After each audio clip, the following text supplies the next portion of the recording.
ADC নির্বাচনকে সামনে রেখে মাছমারা কেন্দ্রে রাজনৈতিক উত্তাপ তুঙ্গে। বিজেপির তরফে বিশাল মিছিল ও সভার মাধ্যমে শক্তি প্রদর্শন করা হলো। শুক্রবার বিকেলের 2 নম্বর মাছমারা কেন্দ্রে বিজেপির উদ্যোগে অনুষ্ঠিত হয় এক বিশাল মিছিল। প্রার্থী মঞ্জু রানী সরকারকে সামনে রেখে মিছিলটি বাজারের বিভিন্ন গুরুত্বপূর্ণ রাস্তা পরিক্রমা করে। মিছিল শেষে মাছমারা বাজারে আয়োজিত হয় এক জনসভা। সেখানে উপস্থিত ছিলেন পেঁচাথল মণ্ডল সভাপতি সহ দলের একাধিক নেতৃত্ব। সভা থেকে সিপিআইএম তীব্রমথ কংগ্রেসকে তীব্র ভাষায় আক্রমণ করেন বিজেপি নেতারা।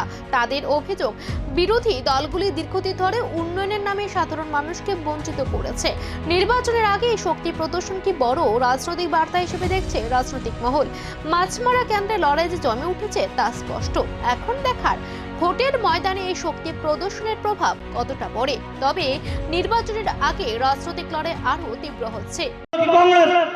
সারা ত্রিপুরা রাজ্যের একদম পাহাড় থেকে সমতল, গ্রাম থেকে শহর, সকল অংশের মানুষ জানে যে ত্রিপুরা রাজ্যে কংগ্রেস 28টা আসনে তারা প্রার্থী দিয়েছে। আমি এই মঞ্চ থেকে ঘোষণা দিয়ে বলে যেতে চাই, 28টা আসনে মিলে 28,000 ভোটও কংগ্রেস পার্টি পাবে না।